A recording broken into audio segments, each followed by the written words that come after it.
it's LSF here today. Welcome back to the channel. I've seen so many posts on Facebook groups asking how to change the Keyfob battery, and since it's much easier to show than explain with text, I'm making this quick video to show you exactly how it's done. So, is your Lexus Keyfob battery dead? Or you're seeing that Keyfob battery low message on your dashboard? Don't worry, it's an incredible simple fix you can do yourself in just a few minutes, and it'll save you a trip to the dealer.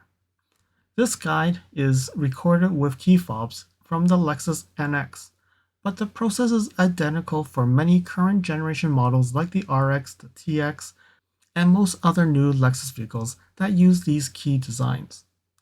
There are two different styles of the standard keyfobs and a slim key card that comes with the upper trim levels. And I want to give a special thanks to Jean Marc from France, who was kind enough to film the steps on one of the keyfob types because I don't have access to it. Thank you. Now for those who just need the battery information and want to get right to it, here you go. The standard keyfob, both types, uses the CR2412 battery. The slim keycard uses the CR2412 battery. For everyone else who wants to see the full process, let's get into the steps.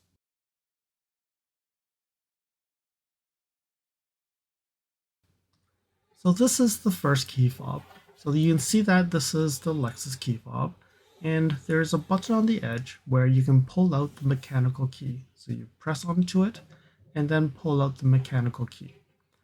One thing that you would notice when you pull the key, on the bottom there is no slot. This is all flat. That's the cleanest thing you can have. And then you rotate it. On the Lexus logo end, you go and slide the cover off. So you can slide the cover off. And then the battery is also covered by a cover. So you peel that off, and then you can see the CR2032 battery. There's a trick to take out the battery. So if you look at the second key fob, you would be able to see how we can take the battery off without having tried to peel it off with your nails. Once it's complete, you put the battery cover back on, slide the Lexus plate back in, and then you put in the mechanical key and you're all done.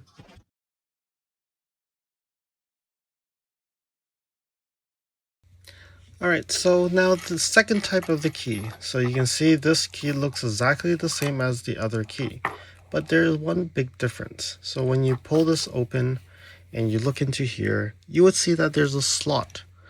There's a slot in this key, where as the other one, there's no slot. So this is probably the easiest way to determine which key you have. So with this slot, what you need to do is you put the key into the slot. So you can see here, this key is actually indented in here. You can actually put it into the slot. And what you do then is you twist the key. Once you've twisted the key, you pry it open. Now you can see that the key fob is now open. You can see here, so you can pull it open. And then here you go, you have the battery. So it's a CR2032.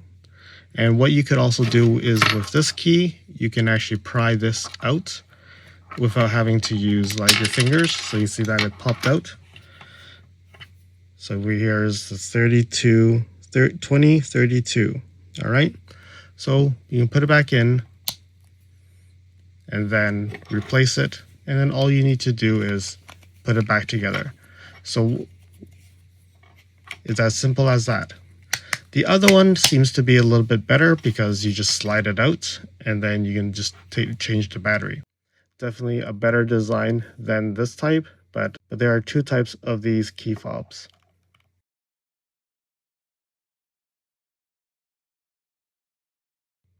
All right, now looking at the card key. So this one is a little bit tougher. You can see here, there is this metal edge. What you need to do is put your thumb and your forefinger, and then you press on it, and then you press and you pull it out. So you can see that that's how it got pulled out. I'll try it one more time. Easy to put in, but a little bit tough to pull out. So you press in the middle here, and then you pull out. All right, so then this is the battery. You don't need to use your key to do anything here. So you pull it out and you can see that it's CR2412. All right, 3 volt. This is much thinner battery compared to the key fob. And then all you need to do is put it back in. All right. One thing I think is important is to make sure that these two metal plates are connected to your battery, because if not, if it's a little bit loose, it may not have the connectivity, and then the battery probably will not work. And then all you need to do is put it back in, and there you go. The smart key card. I hope that you found that this video was informative, and until next video, drive safely. Thank you for watching. If you liked this video, please comment, like, share this video, and if you want to see more videos like this, you can subscribe to my channel and press that bell icon to get notified when new videos are posted. And if you'd like to support this channel, you can provide me a super thanks. And until next time, cheers.